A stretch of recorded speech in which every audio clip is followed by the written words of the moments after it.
The latest Junji Ito collection just released, Lovesickness. My US collection of his is growing, and, well, is this one worthy of being added to your collection?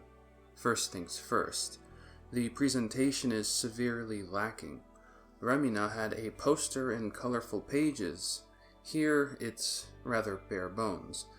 Disappointing, but I suppose other collections were like this as well. I was just hoping a poster would be an ongoing thing. The spine matches well with the others though, so it'll look fine on your shelf, and the cover is one of his best. But how about what's inside? The main attraction is Lovesickness. But I think it's odd it took this long for this whole story to get its own collection.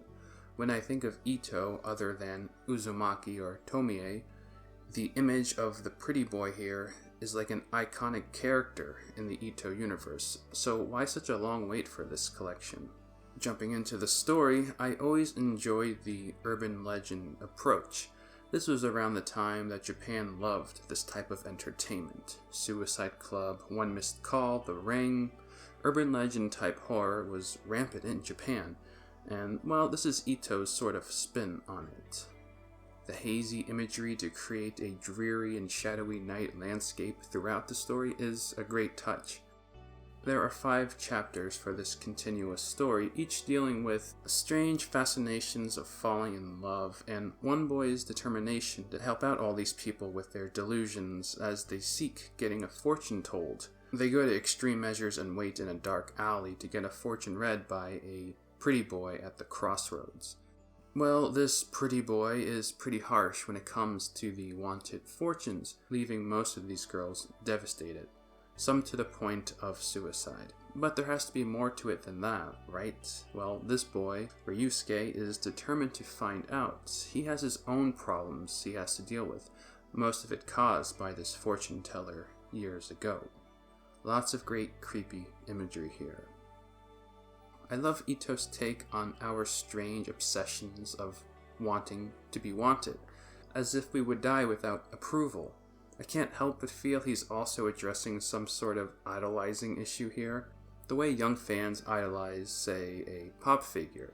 I don't know what the world is like today, but back when I was into it, so many people obsessed over pop groups or J-rock bands like Gackt or Miyavi. The parallels here are too canny to pass up, especially with this mindless zombie imagery, but maybe I'm reading too much into it. The details Ito goes into with these settings, I couldn't imagine doing any of this by hand, but that's why he's a master of his craft.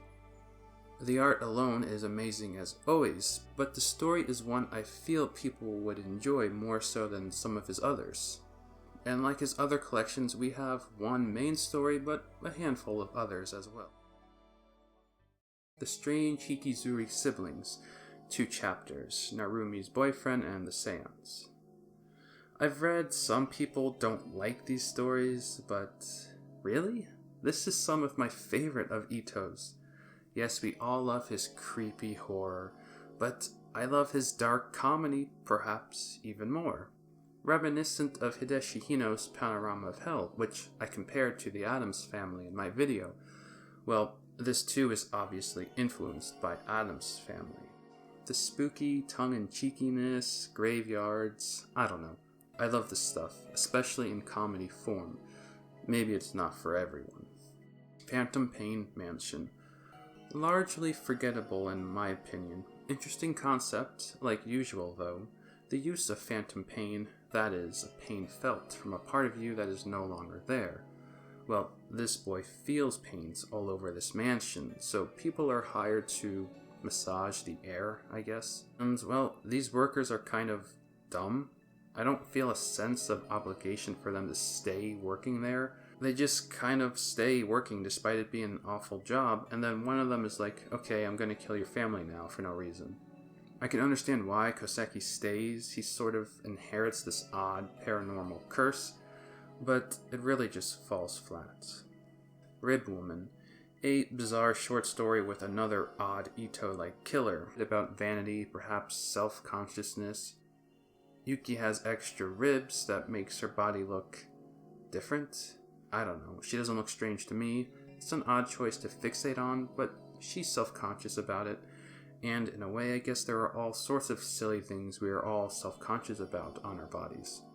Anyway, I liked the idea of taking a real personal situation like this and how a woman would handle it, but then it just gets bizarre. And I guess it's my own fault for thinking Ito would have his story stay somewhat sane.